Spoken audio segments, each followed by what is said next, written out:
Bismillahirrahmanirrahim. Assalamualaikum warahmatullahi wabarakatuh. Eh, Selamat siang dan salam sejahtera untuk kita semua. Pada kesempatan kali ini kita akan membahas materi mengenai kewarganegaraan untuk mata kuliah kewarganegaraan. Pada pertemuan keempat, di mana beberapa hal yang akan dibahas pada hari ini, antara lain adalah identitas nasional, kemudian pengertian bangsa, maupun proses pembentukan bangsa-bangsa. Nah, ini merupakan pertemuan keempat. Semoga ini dapat menambah pengetahuan adik-adik, khususnya untuk mata kuliah kewarganegaraan. Ya, langsung saja saya share materi untuk pertemuan keempat ini.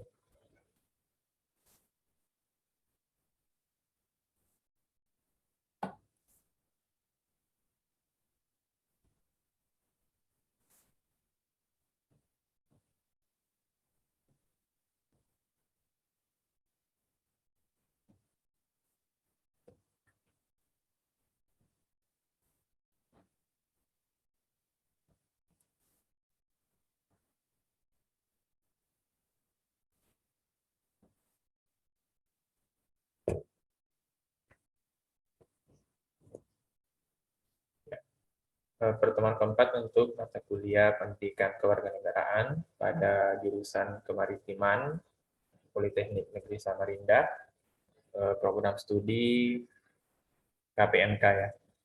Nah, jadi tema pada hari ini untuk pertemuan keempat adalah identitas nasional, pengertian bangsa, dan proses pembentukan bangsa-bangsa. Yang pertama, kita akan membahas mengenai identitas nasional.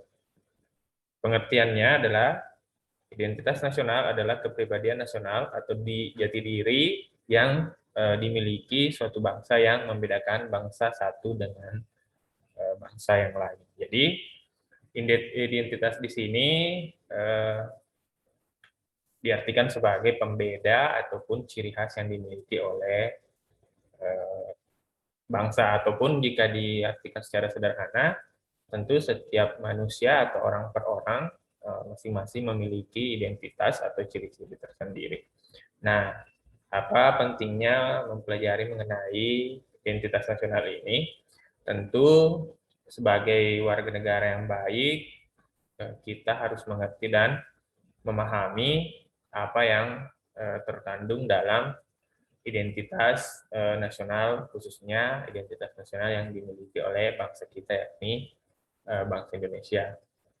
Nah, identitas di sini merupakan jati diri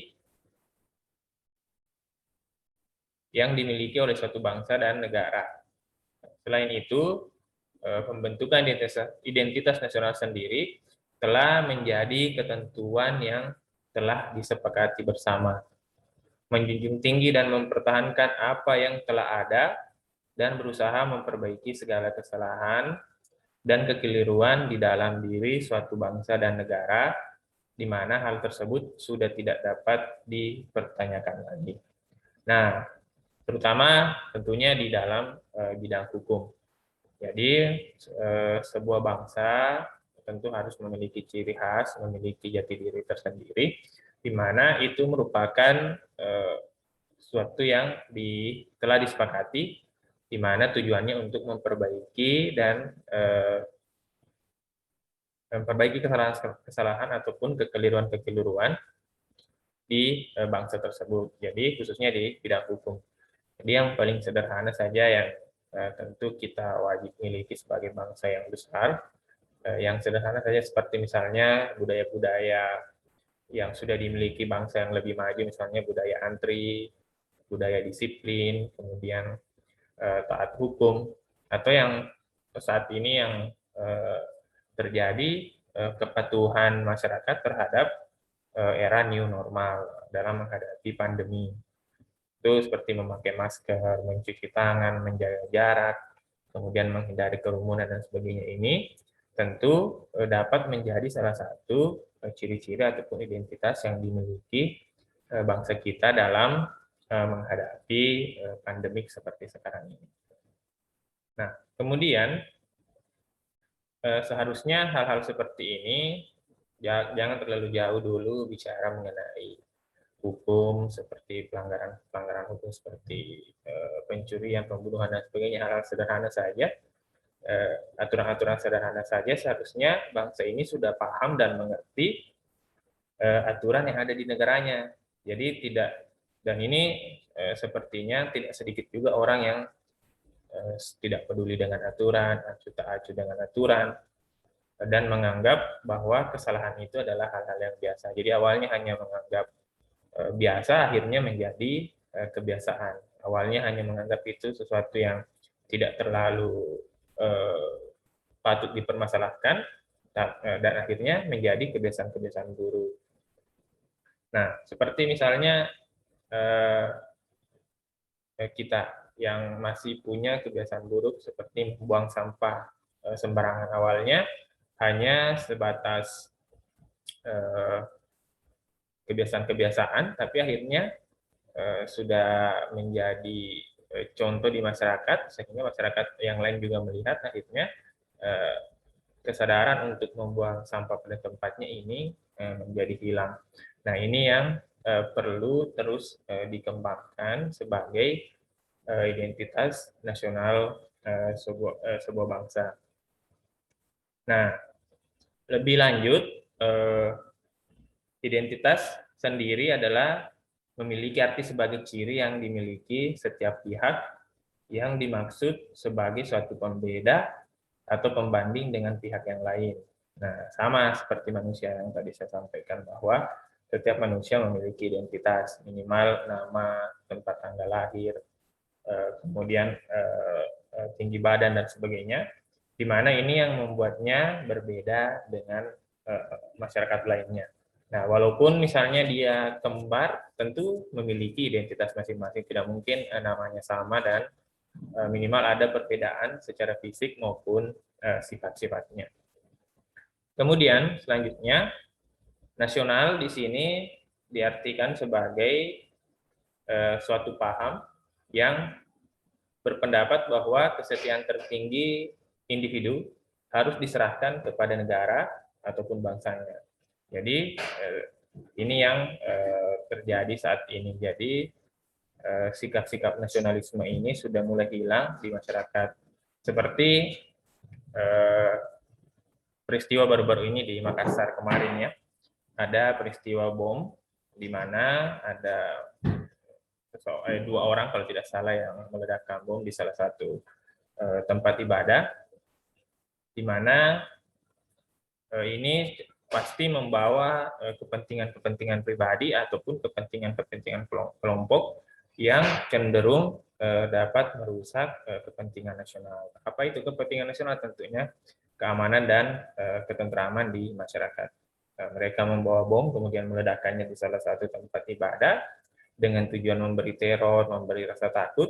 Nah, di sini jelas dia tidak memiliki sikap nasionalisme, di mana ciri sikap nasionalisme ini adalah ketika kepentingan pribadi dan kelompok mulai berbenturan dengan kepentingan negara, maka tentu kepentingan pribadi dan kepentingan kelompok ini harus diabaikan atau tidak dilaksanakan. Nah, ada pihak-pihak yang cenderung memaksakan kepentingan pribadi dan kepentingan kelompoknya dengan melakukan tindakan-tindakan yang cenderung merusak tatanan masyarakat, merusak tatanan berbangsa dan bernegara. Ya, seperti contohnya yang saya sampaikan tadi bahwa ada kelompok yang memaksakan pendapatnya, ada masyarakat yang memaksakan pendapatnya, sehingga ya dengan cara-cara yang cenderung ekstrim dan mengarah ke terorisme. Kemudian yang dibahas selanjutnya yaitu faktor pembentuk identitas nasional. Di sini disebutkan terdapat 2 faktor penting dalam pembentukan identitas nasional, yaitu faktor primordial dan faktor kondisional. Di sini faktor primordial atau faktor objektif adalah faktor bawaan yang bersifat alamiah yang melekat pada bangsa tersebut seperti geografi, ekologi, dan demografi. Kondisi geografis ekologis yang membentuk Indonesia sebagai wilayah kepulauan yang beriklim tropis terletak di persimpangan jalan komunikasi antar wilayah dunia di Asia Tenggara. Jadi yang membentuk identitas nasional kita terdiri dari negara kepulauan di mana berada di tengah-tengah ataupun menjadi pusat di negara-negara Asia Tenggara, sehingga itu yang menyebabkan terciptanya identitas nasional bangsa kita. Kemudian ada juga identitas nasional yang terbentuk karena faktor kondisional atau faktor subjektif. Adalah keadaan yang mempengaruhi terbentuknya identitas nasional. Faktor subjektif meliputi faktor sejarah, sosial, politik, dan kebudayaan yang dimiliki bangsa Indonesia. Faktor historis ini mempengaruhi pembentukan masyarakat dan bangsa Indonesia beserta identitasnya melalui interaksi berbagai faktor yang terlibat di dalamnya. Hasil dari interaksi dari berbagai faktor tersebut. Jadi kalau melihat secara historis bahwa terbentuknya bangsa-bangsa atau terbentuknya negara Indonesia ini awalnya sama, berasal dari negara-negara kerajaan di masa lalu, kemudian sama-sama juga merasakan penjajahan, sehingga pada saat ini membentuk bangsa, mereka disatukan oleh yang namanya Pancasila. Nah, selain dua faktor pembentuk identitas nasional ini, yaitu faktor primordial dan faktor kondisional, ada juga faktor lain yang menyebabkan terbentuknya identitas nasional. Bisa karena faktor kesamaan agama yang dipeluk masyarakat di daerah tersebut, bisa juga karena ideologi atau doktrin yang diakui oleh masyarakat di daerah tersebut. Kemudian ada juga yang bisa membentuk identitas nasional seperti kuatnya kepemimpinan. Nah, kalau di masa lalu masih banyak pemimpin yang memiliki istilahnya pemimpin yang karismatik, sehingga dia menjadi simbol pemersatu bangsa. Seperti kalau kita di Indonesia, ada Insinyur Soekarno, kemudian Nelson Mandela di Afrika Selatan, dan Mahatma Gandhi di India. Itu merupakan juga faktor-faktor pembentuk identitas nasional, yakni adanya tokoh atau ada pemimpin nasional yang sangat karismatik, yang dapat mempersatukan pemikiran-pemikiran masyarakat di negaranya atau di daerahnya. Kemudian selanjutnya sifat identitas nasional. Identitas nasional merupakan jati diri bangsa yang bersifat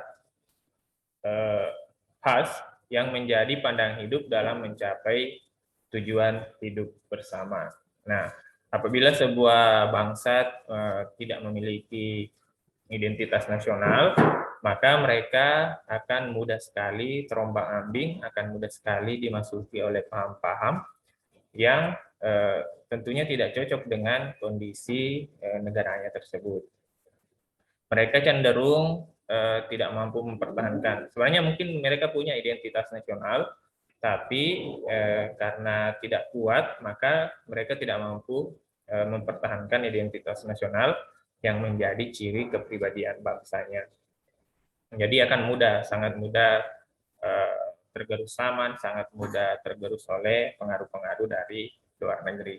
Nah, yang semakin fatal, negara akan sulit mempertahankan keamanan, negara akan menjadi kacau, kesulitan dalam mencapai cita-cita nasionalnya. Seperti bangsa-bangsa yang saat ini mengalami perang-perang saudara di Timur Tengah ini cenderung sulit sekali mempertahankan identitas nasionalnya, sehingga ketika ada paham yang ingin memecah belah, mereka sangat mudah dipecah belah sehingga menghasilkan perang-perang saudara seperti di yang cukup parah saat ini, seperti di Yaman itu sudah sangat parah kondisinya, sudah ada kelaparan massal akibat tadi ini, akibat terjadinya perang saudara di mana mereka sulit mempertahankan identitas nasional sehingga mereka mudah diadu domba oleh pihak-pihak yang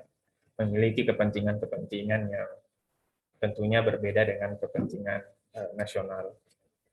Kemudian selanjutnya hubungan antara identitas nasional dengan karakter bangsa.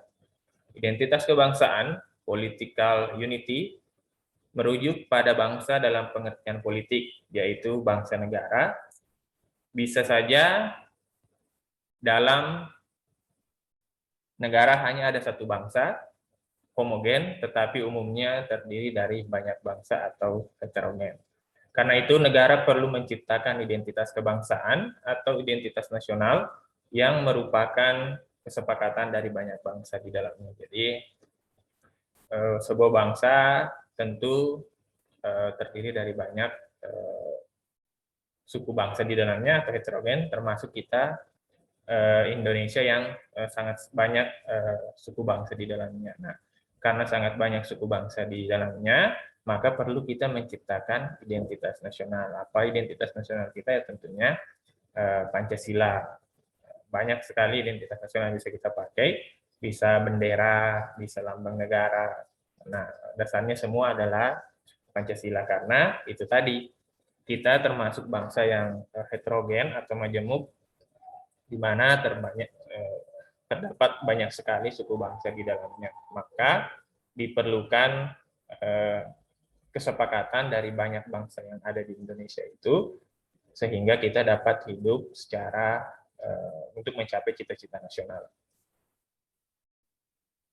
Identitas nasional dapat berasal dari satu bangsa yang kemudian disepakati oleh bangsa-bangsa lainnya yang ada di dalam negara itu, atau juga berasal dari identitas beberapa bangsa-bangsa di dalamnya. Jadi bisa saja ada salah satu dalam proses pembentukan bangsa atau negara, ada salah satu suku atau ada salah satu kelompok yang mencetuskan identitas kelompoknya menjadi identitas nasional. Bisa saja ini menjadi identitas nasional yang disepakati secara langsung, dan bisa juga mendapat kritik-kritik atau masukan-masukan dari kelompok-kelompok yang lain. Bisa juga memang sudah sejak awal untuk merumuskan identitas nasional ini, maka semua saran dan masukan dari semua bangsa-bangsa itu ditampung dan menjadi masukan dalam merumuskan identitas nasional. Nah, seperti kita, Indonesia, dalam perumusan identitas nasional, di awal-awal kemerdekaan itu, para pendiri negara atau founding fathers menyadari bahwa negara Indonesia ini yang hendak didirikan saat itu haruslah mampu berada di atas semua kelompok dan golongan yang beragam. Jadi dari dulu, saat awal-awal kemerdekaan, memang para pemimpin, para tokoh-tokoh bangsa sudah menyadari bahwa negara ini adalah negara yang majemuk, maka perlu dirumuskan identitas nasional juga yang tentunya mewakili semua kelompok yang ada di Indonesia. Nah, seperti bagaimana sejarah dirumuskannya Pancasila itu yang berasal dari Piagam Jakarta. Nah, awalnya kan Piagam Jakarta ini ada kalimat yang menyebutkan bahwa kewajiban menjalankan syariat Islam bagi pemutnya di sila pertama, ya, di sila pertama Pancasila itu, selain ada ketuhanan yang Maha Esa, itu ada kalimat di belakangnya saat pertama kali dirumuskan, dan kewajiban menjalankan syariat Islam bagi pemeluknya. Nah, karena kesadaran para founding fathers atau para pendiri bangsa saat itu bahwa negara ini adalah negara yang berdiri di atas banyak kelompok dan banyak golongan, maka kelompok Islam pada saat itu mengalah dan bersedia menghapus kalimat kewajiban menjalankan syariat Islam bagi pemeluknya di dalam poin Piagam Jakarta yang nantinya akan menjadi Pancasila, karena atas dasar kesadaran bahwa bangsa ini adalah bangsa yang majemuk dan tidak boleh dimiliki ataupun identitas nasional ini tidak boleh dimiliki oleh satu kelompok saja. Nah, makanya yang Pancasila yang kita kenal saat ini itu adalah produk yang dihasilkan oleh para pendiri bangsa melalui pemikiran bahwa identitas nasional kita memang perlu untuk mewakili semua kelompok dan golongan yang ada di Indonesia. Nah, itu untuk pembahasan mengenai identitas nasional, mulai dari pengertian, kemudian faktor pembentuk, sifat identitas nasional, dan hubungan antara identitas nasional dengan karakter bangsa. Selanjutnya, kita membahas mengenai apa itu bangsa. Jadi ini secara sederhana bahwa bangsa adalah sekelompok besar manusia yang memiliki persamaan nasib dalam proses sejarahnya sehingga memiliki persamaan watak dan karakter yang khas untuk tinggal bersama di suatu wilayah tertentu untuk membentuk kesatuan nasional. Jadi bangsa ini adalah sekelompok besar manusia yang menempati suatu wilayah tertentu. Nah, kalau negara itu tadi diartikan sebagai wilayahnya, wilayah atau yang dimana di dalam wilayah tersebut ada pemerintahan yang berkuasa, dan bangsa ini adalah kelompok orang yang mendiami negara tersebut.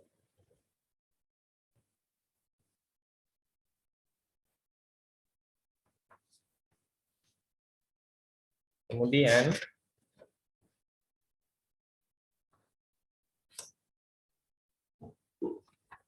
di sini juga kita akan membahas mengenai proses pembentukan bangsa-bangsa.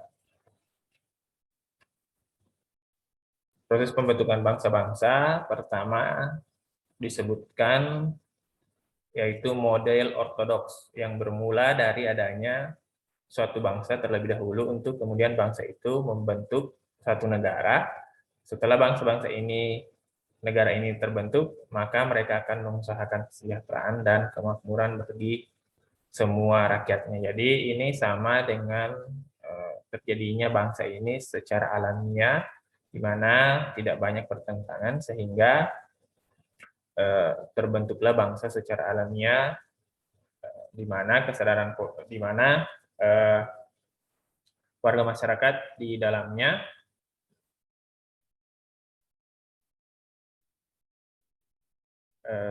memiliki semacam kesepakatan untuk membentuk negara. Nah, kemudian untuk model kedua ini disebut sebagai model mutakhir, di mana berawal dari adanya negara terlebih dahulu yang terbentuk melalui proses tersendiri, sedangkan penduduknya merupakan kumpulan sejumlah kelompok suku bangsa dan ras. Jadi kalau model ortodoks ini cenderung tidak terlalu majemuk, hanya ada satu suku bangsa yang ada di negara tersebut sehingga membentuk satu bangsa.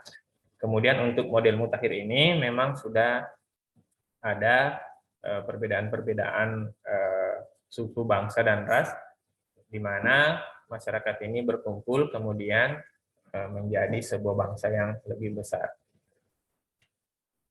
Suatu bangsa akan terbentuk apabila masalah-masalah bentuk partisipasi politik dan rezim politik disepakati jawabannya. Jadi untuk model mutakhir ini tentu perlu ada kesepakatan, di mana karena tadi terdiri dari banyak suku bangsa dan ras. Saya rasa cukup untuk materi mengenai identitas nasional dan bangsa di pertemuan kita pada hari ini. Jika ada pertanyaan, bisa dimasukkan di chat langsung saja. Nanti akan saya jawab melalui grup-grup WA ataupun secara pribadi di chat WA-nya. Sekian.